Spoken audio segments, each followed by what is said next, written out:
Sir, उद्या medical संघटनाचा संप आहे, तर याचं कारण काय आणि तुमच्या मागण्या काय आहेत? मॅडम, उद्या आमच्या Akhil Bharatiya chemist and druggist संघटनेनं उद्याचा जे बंद पुकारलेला आहे, एक आंदोलन नाही तर एक चळवळ आहे की मेनली याची जी प्रामुख्याने जी मागणी आहे ती ऑनलाईनच्या संदर्भातली आहे की अनेक वेळा असं व्हायला की सगळं जर कोणी पण कोणतेही मेडिसिन ऑनलाईन प्रकारे मागवत आहेत.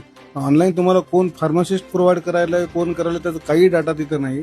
ही मेन जे संप आहे ते फक्त ऑनलाईन साठी संप आहे.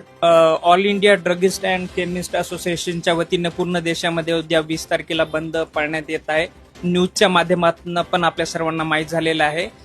सध्या गव्हर्नमेंट जे आहे ते विविध कंपन्यांसोबत ऑनलाईन सिस्टीम, मेडिसिन, घरसेवा या विविध म्हणजे उपक्रम राबवत आहेत, जे की योग्य नाही.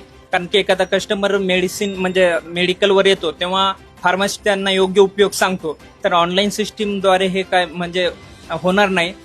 त्याचबरोबर डॉक्टरांच्या प्रिस्क्रिप्शनचा गैरवापर होत आहे, तो टाळला पाहिजे. आणि या सर्व विविध मागण्या घेऊन all India chemist and druggist association हा संप पाळणार आहे. संप जे ऑनलाईन जे घ्यायलेत ते ड्रग्स वगैरे जे प्रिस्क्रिप्शनवर ऑनलाईन मागवायले, कसं ठेवलेलं आहे, कुठं ठेवलेलं आहे, स्टोरेज काय, एक्सपायरी कधीची आहे, माल कुठून कोणत्या ऑथेंटिक आल्या काय, तिथून आपल्याकडून जे येते ते लोकल जे आहेत ते केमिस्ट, फार्मासिस्ट, ड्रगिस्ट ते ऑथेंटिक येतात. त्याच्यामुळे त्यांचं एकीने गॅरंटी पण असते, ॲश्युरिटी पण असते. उद्याच्याला तुम्ही क्वेश्चन पण करू शकता ना, पेशंट जर आला तर क्वेश्चन पण करू शकते.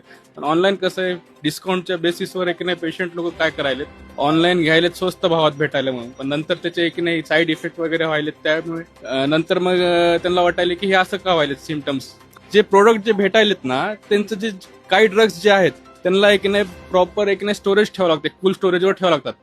तर ते त्या गोष्टी ज्या ऑनलाईन जे घ्यायलेत लोक, एकतर त्याची परमिशन पण नाही, डुप्लिकेट प्रिस्क्रिप्शन्समुळे की नाही ते घ्यावं लागायचं दुसरीकडून, गैरवापर व्हायला आणि दुसरी गोष्ट साईड इफेक्ट पण व्हायला आणि डिसएडव्हान्टेजेस पण आहेत. आणि त्याच्यामुळे आम्हाला आवाज नाही उचलत आहे का? उचलत नाहीयेत, पण त्याच्यावर इम्पॅक्ट कसा व्हायला, लोकल फार्मासिस्टला व्हायला ना. एकतर त्यांनी कमवून चालेत, पण नाव आमचं खराब व्हायला ना.